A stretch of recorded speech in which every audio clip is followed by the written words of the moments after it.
Juízes, capítulo 6 e versículo 12. Então o anjo do Senhor apareceu a Gideão e lhe disse: o Senhor está com você, poderoso guerreiro. Versículo 13. Ah, Senhor, Gideão respondeu: o Senhor está conosco. Por que aconteceu tudo isso? Onde estão todas as suas suas maravilhas que os nossos pais contaram quando diziam: não foi o Senhor que nos tirou do Egito, mas agora o Senhor nos abandonou e nos entregou nas mãos de Midian. O Senhor se voltou para e disse: com a força que você tem, vá libertar Israel das mãos. Não sou eu, não sou até aqui. Glória a Deus. Irmãos, eu louvo a Deus, pois o nosso Senhor, Ele trabalha de maneira que o homem nunca entendeu e nunca poderá entender. Eu louvo a Deus porque o Senhor, desde o início, no Éden, até o dia de hoje, tem demonstrado que Ele está conosco e que está no controle de todas as coisas. Não há nada que esteja acontecendo que Ele já não havia dito que aconteceria. Mas na Bíblia nós vamos encontrar esses momentos difíceis em que o povo de Deus precisou enfrentar e passar. Nós vamos encontrar inúmeras histórias onde pessoas foram oprimidas, onde pessoas morreram, onde pessoas foram levadas cativas, tiveram que ver a ida, a partida, até mesmo a morte de seus entes queridos. Momentos tão difíceis, até mesmo por tudo que nós aprendemos na igreja atual, aonde tudo que nos ensinam é dizer que você vai ter, que você vai alcançar, que você vai conquistar e que receba isso, receba aquilo.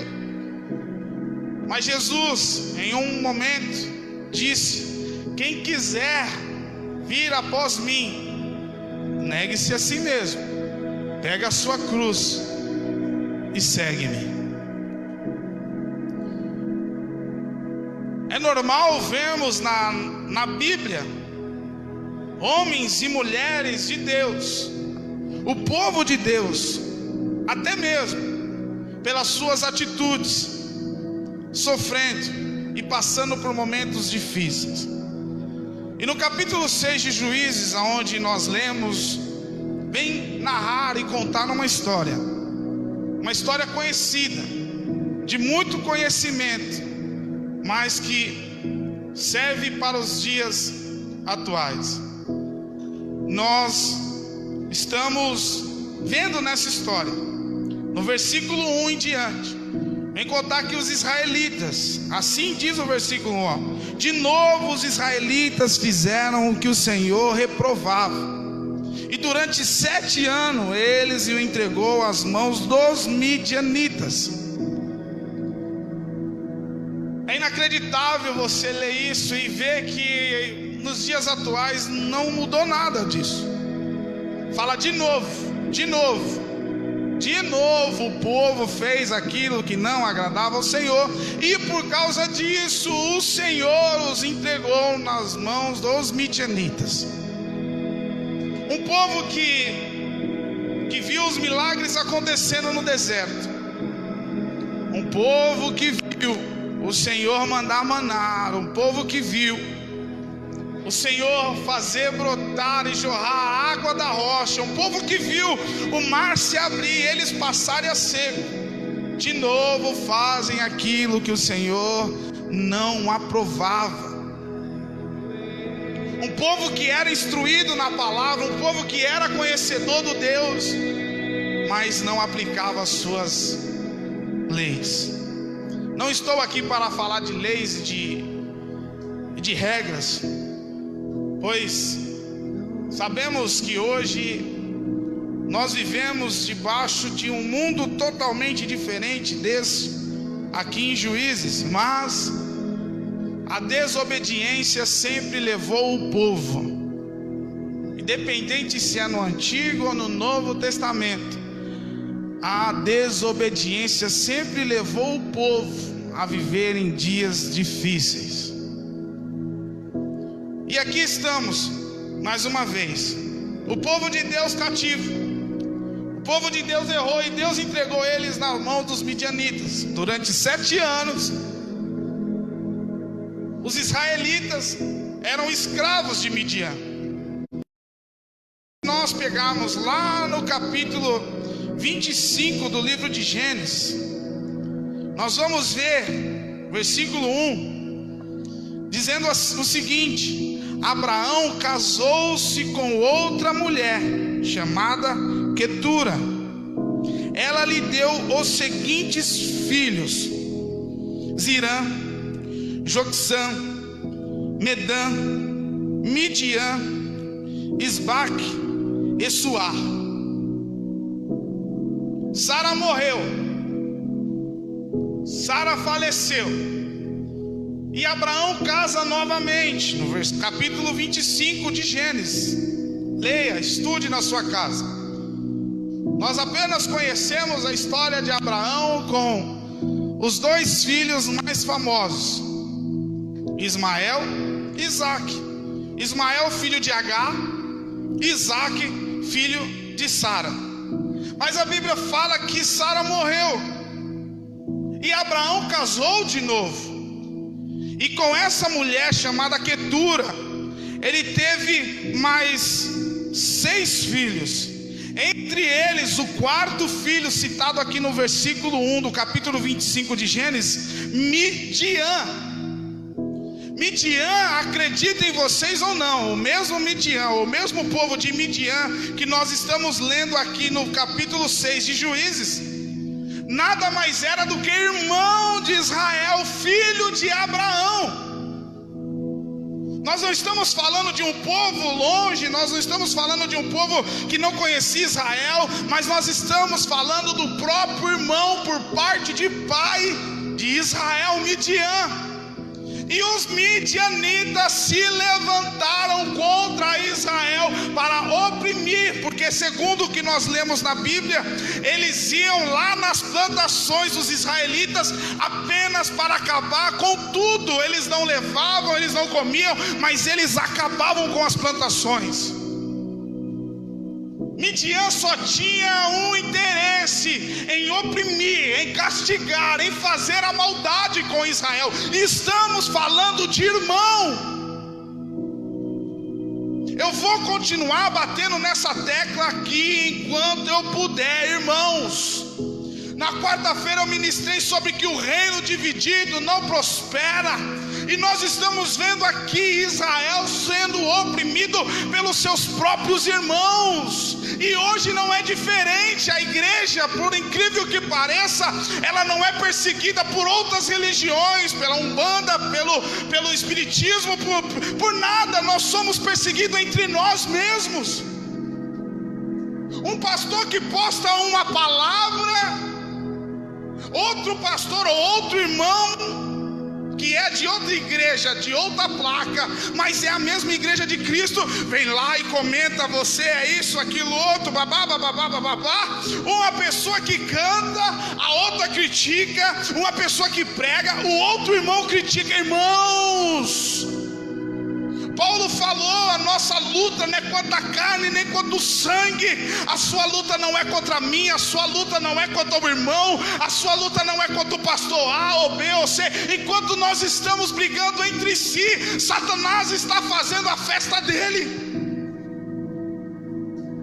Enquanto você achar que a sua luta é em desmascarar o pastor A, o pastor B, a igreja A ou a igreja C, aí não importa. Enquanto nós estivermos assim, seremos como Israel e Midian, que em vez de se tornarem um só, unindo as suas forças para vencer os inimigos, não, Midian agora está oprimindo Israel. Quantas pessoas que não têm a coragem, e eu sou uma delas. Quantas pessoas que não têm a coragem e têm vontade, mas não têm coragem de acordar e falar: eu vou gravar um vídeo para colocar na internet eu cantando. Eu vou gravar um vídeo de uma devocional e vou colocar na internet para que esta palavra alcance o coração de alguém que está triste, depressivo. Eu não tenho essa coragem, porque qualquer palavra que eu falar pode ser usada contra julgamento. Você prega aqui e muitas pessoas não estão ouvindo a voz de Deus, mas buscando em você defeitos, porque são midiãs, irmãos buscando oprimir seus próprios irmãos. Estamos vivendo em momentos difíceis. Pessoas estão morrendo nos hospitais, parentes, pai e mãe que não conseguem dar nenhum velório digno aos seus filhos. Filhos que não conseguem dar nenhum velório digno para os seus pais, irmãos que não conseguem dar um último adeus para os seus irmãos. Mas nós, como igreja do Senhor, em vez de nos unirmos para orar, para clamar, para fazer um jejum, aí é uma briga, porque o jejum é isso, porque o jejum que instituiu foi o presidente. Irmãos, é vergonhoso a gente ter que depender de um presidente para mandar a gente jejuar, sendo que a igreja do Senhor já deveria estar fazendo isso há muito tempo. É vergonhoso você ter que ouvir uma campanha nas internets pedindo para que a igreja que é a representatividade do Senhor na terra, que é o mesmo que Jesus disse lá: vocês são o sal da terra, vocês são a luz do mundo. É vergonhoso a gente precisar de alguém dizendo: ei, que tal tirar o dia tal para jejuar? Era para a igreja estar fazendo isso. Mas aí ficamos brigando pela internet, brigando entre a igreja, brigando entre os irmãos. Midian, filho de Abraão, irmão de Israel, está oprimindo Israel. Se você é um Midian nessa tarde, em nome de Jesus, se converta. Entenda qual é o caminho. Não é você ficar falando mal de A, de B, de C que vai te levar para o céu. Mas Jesus falou: conhecereis a verdade e a verdade vos libertará. Em outro texto ele fala: eu sou o caminho, a verdade e a vida. Conheça Jesus, pratique Jesus, seja semelhante a Jesus. Midian está oprimindo os israelitas. 7 anos de sofrimento. Os israelitas precisaram procurar abrigo. Eles fugiram, arrumaram cavernas, fortalezas para se esconder.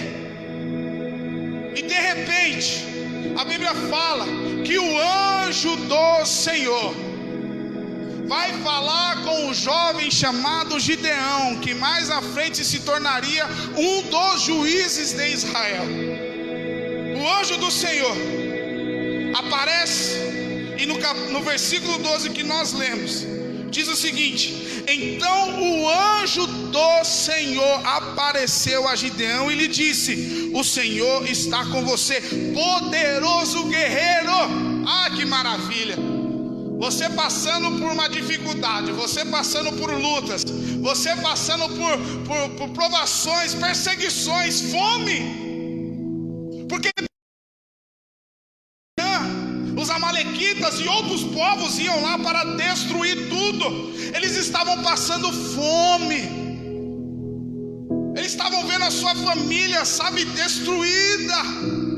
Eles estavam vendo os seus sonhos, os seus projetos acabaram.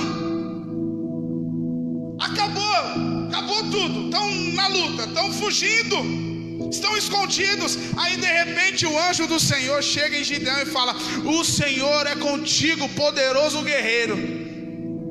Gideão teve uma atitude que talvez você, talvez eu teríamos, talvez você está tendo nessa hora. Quantas vezes nós escutamos alguém dizendo: Deus está no controle. Abrimos uma live para assistir um culto, Deus está no controle. Assistimos outro pastor falando: Deus está no controle, Deus está cuidando de tudo. Deus, Deus, Deus. E nós ouvimos tanto isso a ponto de começarmos a questionarmos se Deus realmente, por que é que isso está acontecendo? Se Deus está comigo, por que é que eu estou sem trabalho? Se Deus está comigo, por que é que eu não tenho dinheiro para alimentar minha família? Se Deus está comigo, por que é que eu estou enfermo? Se Deus está comigo, por que é que eu estou passando por essa dificuldade? Foi o que Gideão disse no versículo 13, dizendo: ah, Senhor. Gideão respondeu: se o Senhor está conosco, por que é que aconteceu tudo isso? Se o Senhor está conosco, por que é que aconteceu tudo isso? Aí ainda, infelizmente, irmãos, por favor, se não está boa a palavra, saia da live, saia do culto, vai assistir outra coisa. Mas se ficar, entenda o que Deus está falando com você. Se você ficar, entenda o que é que Deus está falando com você. Ah, Senhor, por que é que isso está acontecendo comigo? Por que é que eu estou nessa situação? Aí nós passamos o início de ano maravilhoso aqui na nossa igreja, principalmente, e louva a Deus pelos outros pastores que fazem isso também. 12 dias de clamor para 12 de bênção. Aí muitas pessoas agora começam a questionar: cadê as campanhas? Era melhor que 12 dias a pessoa estivesse em casa assistindo Netflix, assistindo novela, fazendo o que não edifica. 12 dias na presença de Deus. Sabe por quê? Porque os dias maus vão vir, sim. E isso quem disse foi Jesus. Chamou seus discípulos e falou o seguinte: olha, eu vou contar uma coisa para que vocês tenham paz. Vai falar algo para que eu tenha paz? É óbvio que vai ser: eu vou dar isso, eu vou dar aquilo outro. É isso que nós queremos ouvir. Jesus falou: isso vos falo para que tenhais paz. Os discípulos talvez abrem o sorrisão e falam: eita, agora vai vir a bênção. Eita, agora vai vir um milagre. Eita, agora a porta vai se abrir. Eita, e Jesus olha para eles e fala: eu vou falar para que vocês tenham paz. Receba aí, ó. Os discípulos erguem a mão, talvez, eu estou imaginando. Os discípulos levantam a mão e falam: agora vai vir bênção. Jesus fala: no mundo tereis aflições.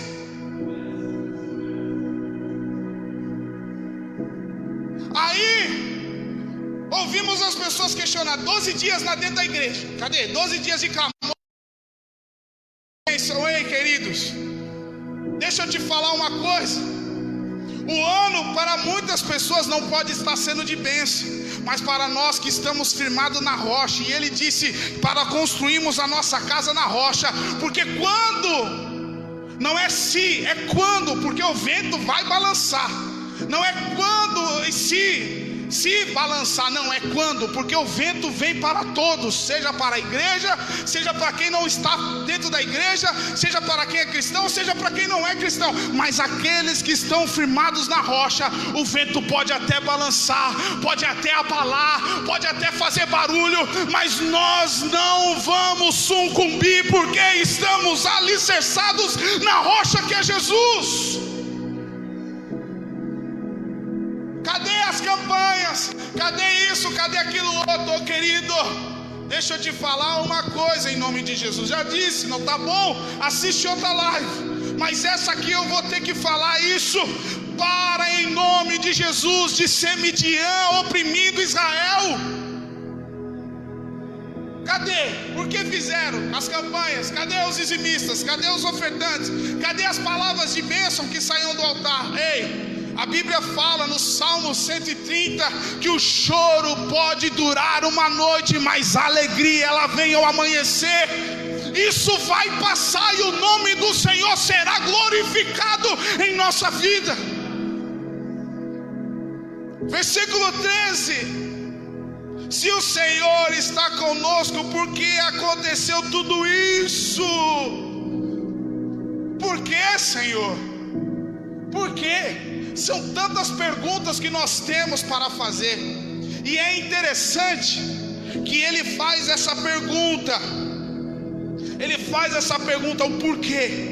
Por que está acontecendo isso? O Senhor nos tirou do Egito. O Senhor é um Deus que nós ouvimos dos nossos pais, que nos libertou do Egito, nos trouxe para essa terra. É um Deus que sempre cuidou de cada um de nós. E por que está permitindo isso?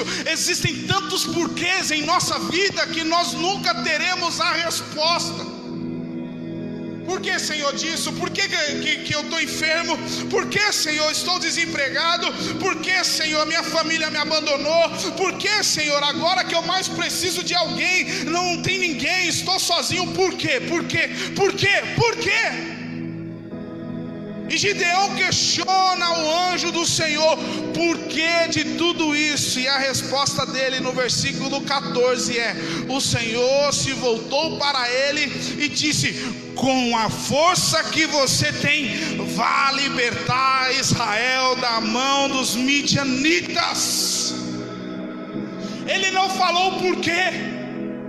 Embora nós sabemos pelo versículo 1 que os israelitas pecaram, fizeram o que não agradava ao Senhor, mas aqui ele questiona Deus e não teve uma resposta que ele queria. Apenas falou: ei, não importa o porquê, não faça pergunta o porquê disso, daquilo, outro. O que importa é que eu estou com você e vou te ajudar a libertar Israel das mãos dos midianitas. Senhor, mas eu tinha tantos planos para este ano. Senhor, mas eu tinha tantos planos para este ano na minha família, no meu trabalho. Eu estava com plano de trocar de carro, eu estava com plano de comprar uma casa, eu estava com plano, Senhor, de estudar. Tantos planos, Senhor, por que não deu certo? Por que veio isso? E ele fala: vai nessa sua força, porque sou eu que estou no controle de todas as coisas. Sou eu que estou no controle de todas as coisas. Vai nessa sua força, meu irmão.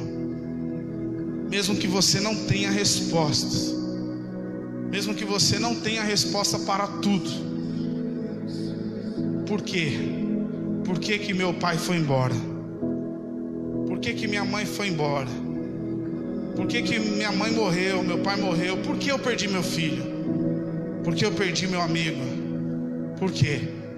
Jesus está falando: vai nessa sua força. Vai nessa sua força. Você não precisa de mais. Às vezes nós falamos e temos o hábito de falar: vou buscar força em Deus. Eu vou buscar força em Deus. Não é buscar força em Deus. Ele é a sua única força. Ele é a força que você precisa. Ele é tudo o que você precisa. Vai nessa sua força. Vai nessa sua força em nome de Jesus. De onde você está, se possível, fique em pé. Vamos orar. Glória a Deus. Aleluia.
Te louvar, ó Deus, engrandecer o teu santo nome, Deus,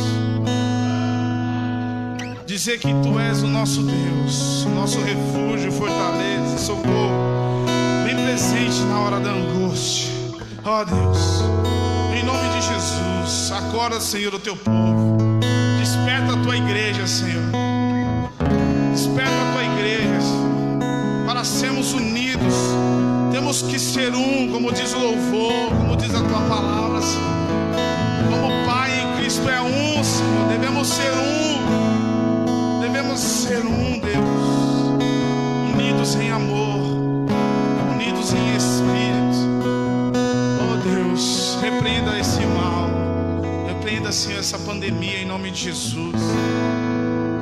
Nós te pedimos, Senhor, esteja conosco. Assim como o Senhor fez com Gideão, faça conosco, Deus. Que chega, Senhor. Que esse momento seja o já, Senhor, para que essa pandemia acabe, Senhor. O Senhor foi capaz de ressuscitar Lázaro, capaz de curar o cego, capaz de parar o sol. O Senhor criou este mundo com uma palavra só, Deus. Age. Então libera, Senhor, uma palavra. Libera, Senhor, uma palavra de cura, uma palavra de renovo, em nome de Jesus. E que possamos, Senhor, ver o teu agir em nossas vidas, em nosso país. É o que nós te pedimos e te agradecemos, em o nome do teu Filho amado Jesus. Aleluia. Estenda suas mãos, que o amor de Deus, a graça do nosso Senhor e Salvador Jesus Cristo e as consolações do Espírito Santo de Deus reine sobre toda a igreja, não só hoje, mas para sempre. O povo de Deus diz amém. E quem diz amém, abraça alguém. Deus abençoe. Até quarta-feira, às 19h30, estaremos novamente reunidos nessa live. Deus abençoe.